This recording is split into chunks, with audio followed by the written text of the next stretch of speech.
គោរពជំរាបសួរអ្នកទាំងអស់គ្នាថ្ងៃនេះយើងមករៀនមេរៀនទី1រូបគុំនិងនាទីរបស់ធាតុកោសិកាហើយនេះជា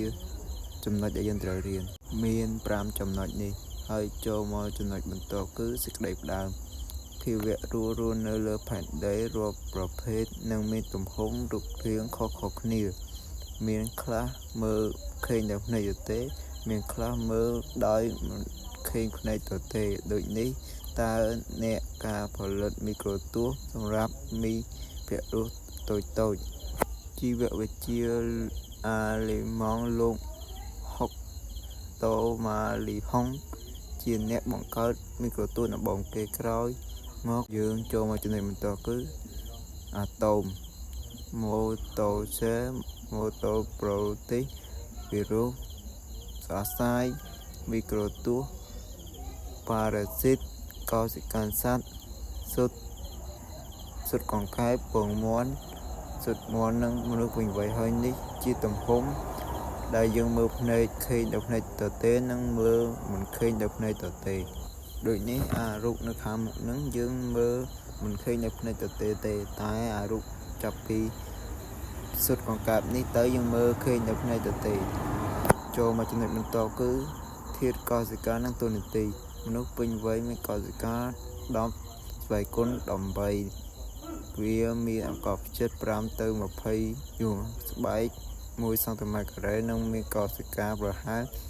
15500កោសិកាទាំងអស់នេះគេចែកចេញជា3សំខាន់គឺកោសិកាភ្នាស៊ីតូផ្លាសនិងណាយ៉ូម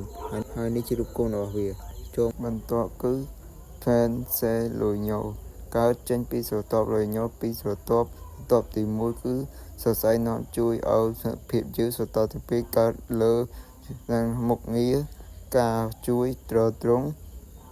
ឲ្យត្រង់ទៅឡើងទៅលើជាកន្លែងដែលឆ្លងកាត់និងសរសៃនេះជារូបរបស់វាដែលយើងបានឃើញចូលមកចំណុចបន្តគឺពីភ្នាសកោសិកាកើតចេញមានពីស្រទាប់ឬពីលីប៉ុសស្រទាប់នីមួយៗបង្កើតឡើងដោយបណ្ដុះផុកស្វែមួយម៉ូឡូគុយនិងស៊ីជាផ្នែកជ្រើចលនាចេញចូលនិងសរសៃកោសិកានេះជារូបរបស់វាចូលមកចំណុចបន្តគឺណាយ៉ូមានទម្រង់ដុំមូលធំស្រទាប់មានអង្កត់ផ្ចិត2និងវាមានមជ្ឈមណ្ឌលរស់នៅក្នុងសកលវិទ្យាកោសិកាវាបែងចែកជា3គឺភ្នាសណាយ៉ូក្រូតូស៊ីនហើយនេះណាយ៉ូតែវានៅតែជាមួយគ្នាទេណាយ៉ូជាស្រទាប់ទ្វីណាយ៉ូវាមានពីរស្រទាប់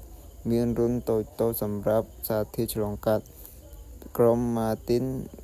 កើតចេញពី ADN ប្រូតេអ៊ីនផ្ទុកសំបនៈដំណើរពូជដូសក្រួយបង្កើត DNA និងប្រូតេអ៊ីនវាអណ្ដែតនៅក្នុងប៉ាទីសិនហើយនេះជារូបវាចូលមកចំណុចបន្ទាប់គឺសារធាតុកោសិកាក្នុងស៊ីតូផ្លាសក្រោមស៊ីតូផ្លាសជាផ្លូផ្លាសឆ្អឹងក្រោមណាយ៉ូចេញអ្វីដែលសារទុកស៊ីតូផ្លាសជាសារធាតុសំទុកបង្កកើតក្នុងការសោះពីរាងកាយនិងផ្ទុកកោសិកាច្រើនហើយនេះជារូបគុំរបស់វាចូលមកចំណុចបន្តគឺ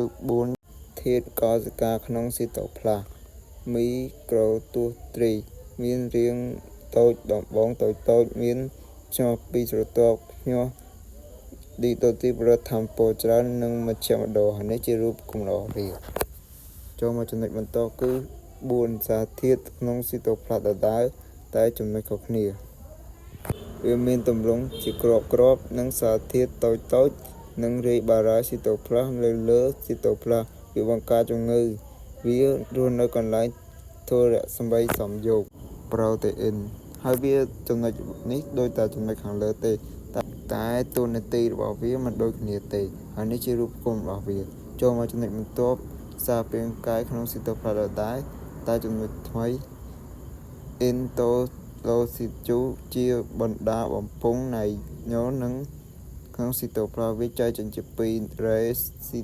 តុយអូស៊ីតូផ្លាសសំយោគរ៉េស៊ីអូប្រូតេអ៊ីនហើយចំណុចនេះដូចតែចំណុចនៅខាងលើ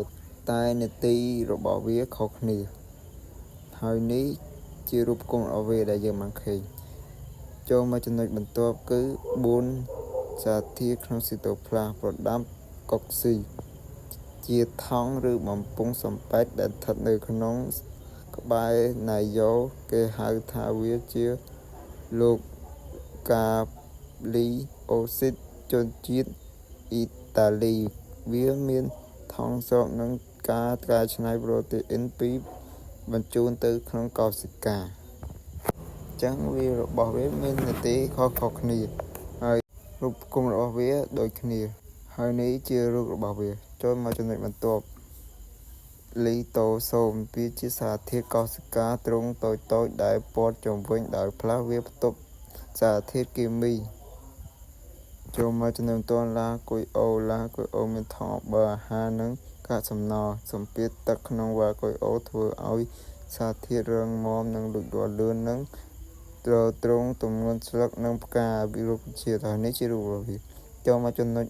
4ផ្លាស់ជាថង់ដែលហៅថារុក្ខជាតិដែលមានផ្លាស់ពីស្រទាប់ផ្លាស់ទុកនៃសារធាតុពណ៌មាន3គឺស៊ីតូផ្លាសក្រតូផ្លាសនិងលេតូផ្លាសហើយនេះជារូបគុណរបស់វាចូលមកចំណុចបន្ទាប់គឺ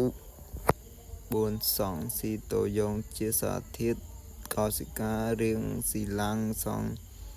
ទីប្រូតូសន្ធិដ្ឋនៅក្បែរគ្នាបង្កើតជាតំបន់មួយហៅថាតង់តូស៊ីសូមកើតឡើងពីបំពង់ប្រូតេអ៊ីននៅជុំវិញគ្នា3ចំនួន9ត្រៀមនឹងរង្វង់ហើយនេះជារូបគុំរបស់វា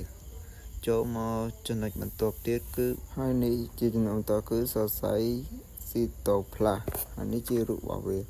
យើងដល់មកចំណុចចុងក្រោយគឺមីក្រូទូសណៃយ៉ូក្លូទុយអូប៉ារីគុយ